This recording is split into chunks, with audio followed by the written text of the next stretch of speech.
السلام عليكم ورحمة الله وبركاته الشما هركفون المان رمو أول أولتني جرت فيا ويا بغنا كان أولتن وريها رواتة تني دفتن اللي إن ند بلبا ماتين وفتادا نوجد جبسة سني جتشادا شير لايك بغا جراتن بغنا كان أولتن ربنا قاسنا قولو إيجا وانجرو هنگا ما كانوا دعوتن يادر كقمنو سني في سنة ركوم بيتي كيسجر ديما جرتو كابا والله رمي كيسجر ديما جرتو أكانوا الفاتحة هاجرا shirri guddaanis xaxamaa jira ilmaan namaatis akka baala cafacafamaa jira yookiin baala akka baalatti lafatti harcafamaa jira kanuma keessan darbee warri biyya bulchaa ofiin je'us ammoo waan labsataa jiruu fi waan uummata burjaajessaa jirullee irraa dubbachuu barbaanna hangalumaa akka nu daawwattan isin jenna bittoofi egaa jalqaba uummanni keenya rakkoo guddaa keessa galee jira wanna jechuu barbaade rakkoo guddaan bakki deemaa jiru lafa shabakaan hin jirree fi lafa shabakaan jirutti wanni deemaa jiru wal adda garaagarummaan isaati. Egaa kanaafuu uummata keenyas dhaamsa dhaamuun keenya dirqama lafa shabakaan hin jirre shabakatu hin jirre warri bakka shabakaan jirtu jirtan oduu bakka shabakaan hin jirre fuutanii akka uummata gabaasa gootan asumaan isin waamicha goona jechuu barbaadeeti. Bakka shabakaan jiru eega jirtanii deemtanii miilaan baadiyyaa keessaan deemtanii lafa shabakaan hin jirre magaalaa hunda Oromoon qabdu keessa deemtanii to'attanii qilleessa irra baatanii akka gabaasa ilmaan Oromootiif gootan kabajaan isin asumaan afeera jechuun barbaada tajalqaba. Gama biraatiin ammoo lolli kan deemaa jiru aanaa hartummaa fursee magaalaa Caffaa Roobitii fi magaalaa Kaarra Qoree yedduutti kan deemaa jiru guyyaan lama moo sadii bulee jira kunoo. Kana keessatti gaa lafa hawaasi qotee bulaan tikfattee bulaan jiraataa jiru jedduu lafatti qubateeti. Kararraayis maqatee uummata Oromoo keessa gabbu'eeti arman loggomateeti dhahaa jira jarri jalatti sheentee itti dhahaa jirti uummanni meeshaa guddaa kanaan mana uummataa dhabama godhee jira lubbuu namaa dhabama godhee jira saawa namaa dhabama godhee jira qabeenya namaa barbadeessee jira kanarraa illee dubbachuu barbaanna akka qilleessa hoggaa argate namni tokko tokko nu gabaasaa jirutti gaa ofii keenyaaf yoo viidiyoolee isiniif illee dhufuu dhabne suuraalee isiniif illee dhufuu dhabne ogaa yaada tokko tokko dhageenyutti amma yeroon kuni namni tokko shabakarra bahee si dubbata eega shabakaa qarree tanarraa bu'ee hin argamu yookaan ammoo bakka fageenya jirutuun si gabaasaa waan ta'eef lubbuun nama hanga du'es hanga beekame hin jiru manni nama hanga gubatee fi hanga miidhames hangi beekame hin jiru garuu kan jirurraa dubbachuu barbaannaa waan dhageenyarra kan dubbachuu barbaannutti magaalaan Axaayyee hin geenye kan lolli jiru Kaarra Qoreetii fi Caffaa Roobii jedduudha jedduu kanatti gandoota jaarraa harawaaca lafa kana akka jirutti manni namaa hedduutu miidhamee lubbuun namaati hedduutu keessatti miidhamee jechaa jiranii gama qoriitiinis nama hedduutuun qeerroo hedduutuun manguddoo hedduutuun wareega kaffalee jechaa jiranii nama karaa deemus waraanni rasaasaan fixee janaazaa kaafatu waggaa dhaqaa sana irratti illee nama biraa fixanii jedhanii wanni gabaasa akkasitti deemaa jira. Egaa jarri ofii isaaniitti waraana walitti fe'atee walitti jira wal lolu jira dhuma saadhaa gaa booda arguuf jirra haa ta'uti uummanni qotee bulaadha karaa itti jiraatu dhabee hawaasni buqqa'ee akka jirutti lafaa buqqa'ee jireenya saadhaa inni lubbuun dandamate baqatee baadiyyaa keessa gadi gara Afar gassiqaa jira qotee bulaa dhiibbaa guddattuu irratti deemaa jira jireenya ofii gadhiisee har'a jiroontu yeroo namni midhaan ofii muratee midhaan ofii kararraa mamaffatu waan ta'eef qabeenya kana hundarraa warra quban qabne shabakaan hin jirre jarri mootummaatis rasaasaan dha'ee uummata hedduu dararee jira kan jan gabaasni dhugaa jira. Kana biraan uummanni keenya magaalaa Caffaa Roobitii akka jirutti buqqa'ee baadiyyaa keessa gadi faca'ee jira. Warri baadiyyaa bakka lolli itti kun uumamee jiru aanaa Hartummaa Fursee keessa buqqa'ee baadiyyaa gadi saara keessa gadi faca'ee jira jechuudha. Egaa akkasuma immoo waan darbirraas fakkeenya fudhatuudha qabnaa ammuma dursinee immoo rakkoo ilmaan Oromoo duraanis keessa turan ammaas keessa jiran irraa dubbachuu barbaanna. Hoggaan akkas jiru illaa walluma qofatu rokkataa illaa walluma qofatuun rakkoo keessa jira jechuufi miti biyyattiin hundinuu rakkoo keessa jirti garuu iji namaatunii fi gurri namaa waa'ee walloo kan inni isin agartuu inni isin dhageessu iji mootummaa biyya bulchaatis iji warra miidiyaatis iji warra artifistiitis uummata walloo kana argaa hin jirtu baay'inaan wannan jeefan qabaa isiniif hin baasuuf ta'a wannan jeef amma dura walloo kaabaa janii gaafa karaa raayyaatii fi karaa warra iluu warra juu warra baaboo janii uummata kana warra of wallaale warra alagaan bitaman keessa rakkoon uumamtetti raayyaa abbaa maacaa afaan Oromiyaa irraa namni hafin jiru lamaan meeshaa guuree gargaarsaaf dhaqee gargaaree uummata san miidiyaan waraabbatanii galan jechuudha. Gaafa immoo jarri diinaa saalan qabne lubbuu ofii jiraachisuu malee kan nama balleessuudhaaf of jaare kun jiru lola nurra ban ramadaana keessa ilaa ammatti ulamaan oromiyaa keessas biyya adda addaa irraas dhufee walloo kee dhaabbateen jiru warri biyya alaa haa galatoomu gargaarsa akka ilmaan oromootti godhe galateeffannee jirra ni galateeffanna mallee garuu gama mootummaatiin eeyyamatuun argatiin ulamaan biyya keessa sodaadhaaf jechuu sodaatanii ulamaan biyya keessa uguramanii hin dhanne walloo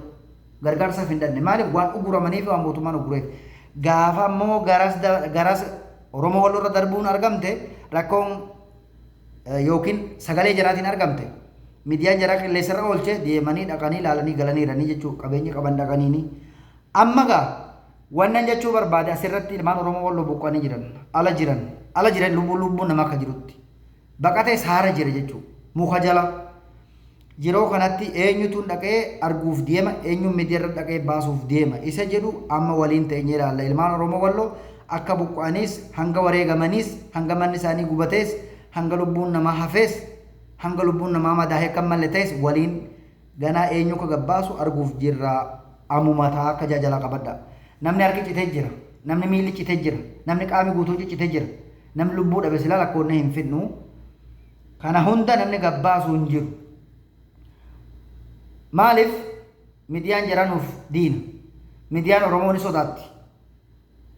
ulamaan oromoodhaa ni sodaata tokko ulamaan oromoodhaa waa'ee mootummaan dhowwe intin dhiyaatu waan mootummaan ayyameef malee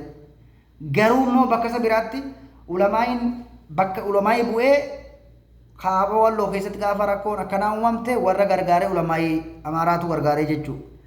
garuu ulamaan oromoodhaa bakka kanaa kana ni sodaataa ani waan sodaataniif hin beeku sila garaagarummaan sagalee noo ta'e malee amantii walitti qabna kun amma kan gama aanaa jillee dhummuqaa keessatti shabakaan ni dalagaa bakka shabakaan dalagu sanitti hooggantoonni garaadhaa achi jiran warri garaan bulu warri garaa malee ijaarsa bana garre warri waan akkana godhu malee rakkoo namaa dubbatus hin dandeenye arguus hin dandeenye rakkoo guddaa uummata keessatti uumaa jiran jechuudha maal janiin TPLF shanee walii galee biyya zarafaa jira biyya booji'aa jira kamisetti nama fixaa jira kuttaa lola qabeenyis ni kenna janii qawwees uummata hiraa jiran maallaqaas uummata hiraa jiran uummata akkasitti bitaa jiranii gowwoomsaa jiranii jechuudha maallaqa gaafa manni uummataa qubate dhabame gaafa rakkoon uummataa uumamte dhabame har'a uummata maallaqaan bitanii lubbuu maallaqatti gurguree uummannis deemee loluudhaaf of qopheessaa jira kan ja'an miidiyaa irratti gabbeettis haasamaa jira lafattis haasamaa jira waan akkasii dhagaa jira eegaa silaa lubbuu tana rabbi gaafa nama ajjeese malee hin duutu rabbiin namaa waan katabe abbaan takka duubatti hin deebisu ruuhii ta'e dheeressuus ta'e gabaabessuus ta'e qabeenya sii kennuus ta'e dhowwatuus ta'e illaa namtichi rabbitti amane waan rabbiin kaa'eef san qooda argata malee abbaan tokko sii qooduu hin danda'u abbaan tokko sirraa dheessuu hin danda'u jechuudha kana waan ta'eef ilmaan oromoo walloo silaa yoo rabbiin ni hafanii ni hanjeen na jahuudhaaf itti dhiyaannee jirra yoo rabbiin hin najaatanne baddan jeenis badiidhaaf itti dhiyaatee jira jechuudha kana hoggaan jiru gama biraatiin oromoon waraana TPLF waliigalee diina ofirraa kaasuudhaaf lolutti jira gama biraatiin ammoo diinni fira godhatee immoo uummata kana deebisuu jira oromoo walitti buusuudhaaf karoorfatanii aanaa jilli dhummuqaa keessatti dahoo godhatanii uummatuma oromoo kee ta'anii shira akkasii tataa jiranii warra kana ammatee taa'aa jirus diina biyyattii akka ta'e baruun dirqama ta'uudha qabaa warri jarri kun bakka buluu fi bakka oolu beeku jara kana gabaasuu qabaa jaalattaniis jibbitanitti TPLF ni mo'attis ni ariitis jara kana walloo keessaa ni baaftishiin jaalatanis jibbaniis suni akka ta'ettuu ni baaftishiin dasee cabsitee nama dhufte kun hin dhibu jechuu isaan kara deeman ni deeman darba garuu warri abbaa biyyaa taatanii lafa kanarra jiraataa turtan kaleessa bileessi keessan sirrirra cabee miilli hidhamee okkolaa jiru ilmaan keessan abileedhaan akka wannetti bineensatti lafatti ciramee ajjeefamee jiru oduu madaa isaan qabdanii kaayyoo akkasiitiif karoora akkasii warri jaansan agartan har'a kana battanii hojjettan abbaa garaatii jechuudha maal jechaa ture magaalaa sanbatee aanaan jillee dhummuqaa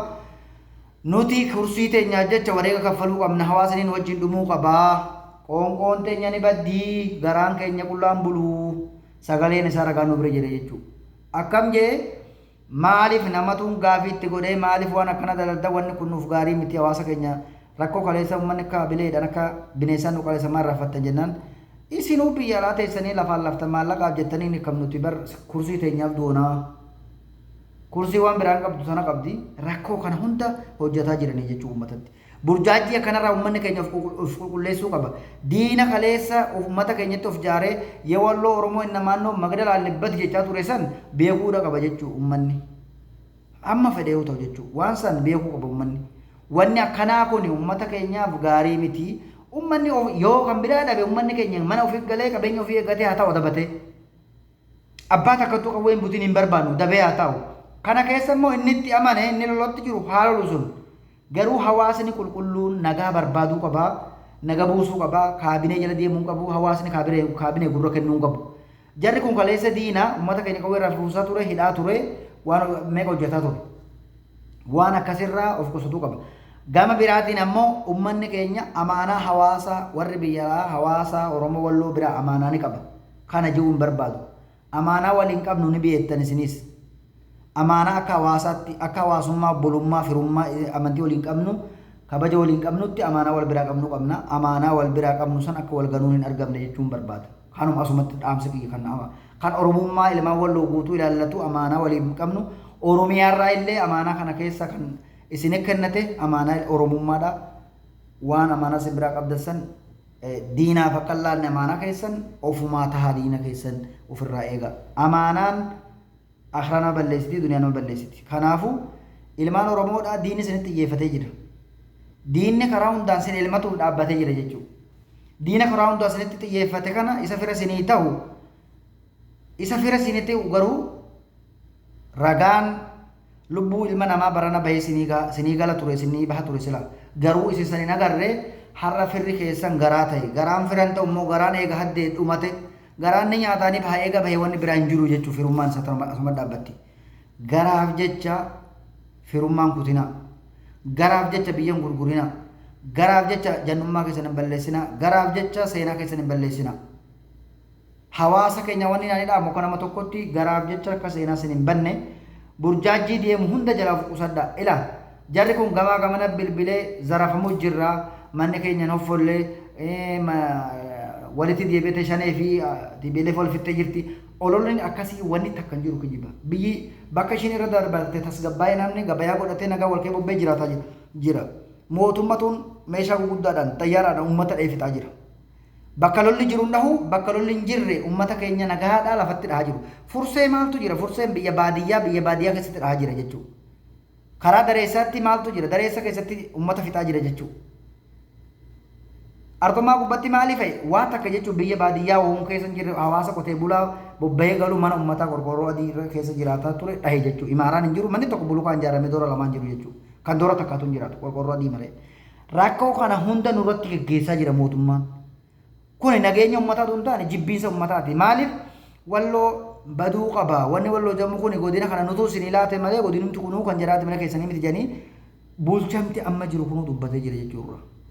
nuti waan kana beekuudha qabna ilmaan Oromoo Walloo waan kana beennee of taanee buluu qabna Oromoo taanee buluu qabna Oromoo taanee biyya teenya beekuu qabna waan nu baasu waan nu baanne beekuu qabna burjaajii maaliif achachi fuudhuudhaan barbaachise nama fiira sii ta'u fi diina sii ta'u maal taatee wallaalta kaleessa kamisirraa kaasee hanga boor kanatti waraana karaarra dhufee Oromoo Walloo fixuudhaaf dhufee dhume san maaliif yaaddatu dadhabdan ijoollee shawaroobii dhumtee dhumte san maaliif hin yaaddanne warri waan kana daladdanii fi warri burjaajii kana qabatanii deemtan hanguma fedhe ta'u diinni kaleessi akkasi godharraas diinuma keetii tana beeka namtichi biyya alaarraa Oromoo Walloo dhabamuu godhuu qabdan ji'a isaa ture sun waraana ta'e hidhatee si lolaa jira jechuun amma kana keessa jira waan beektanii wallaalle namni sun akkasi dhabamsiisuuf deemu har'a fira sinii ta'u suburuu kan diina sinitti ta'u wallaalina kanaafuu warri immoo miidiyaa qabdan miidiyaa lamaan Oromoo Walloo bira dhaabbadha warra buqqeetu jira warra buqqees qoradha hanga lubbuun namaa buqqaatee ala jirtu hanga ammatti ilmaan Oromoo Walloo namni ammanaa buqqee ala jira namni tokko jeen jiru bakka rakkoon uumamteetti namni gadi beeti ilmaan namaa buqqaatee hammanatu beelaan rakkataa jira ilmaan namaa hammanatu ala jira rakkoo kana keessa jira daa'imman mana abbaa warra hammanaa jeeta hasaamaa ture jechuudha garuu ilmaan Oromoo Walloo hanga ammatti abaluu buqqee abaluutu wareegamee nama hammanatu hafeen tokko hin jiru jecha warri miidiyaa gabbay waan kanarraa hin dubbatu warri waan kana gabaasu hin dubbatu Oromoo Walloo hojiidhaan hin agarsiisa garuu fira of bukkee hin qabu maali wanni kun maaliif ta'a miidiyaan diina akka jirutti diina miidiyaan Oromoo halkanii guyyaa waan kanarratti dalagee lubbuu namaa lakkaa'ee gadi baasuudha qaba hanga buqqee beelahaan lafa jiru hanga wareegamee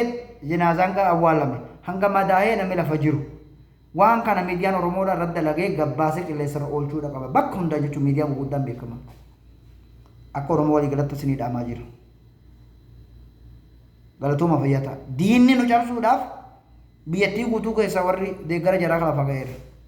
garuu hin cabsan nu hin cabsina malee fayyaa ta'u oolmaa gaarii jenna taafee walitti deebina waarii. Assalaamu alaikum.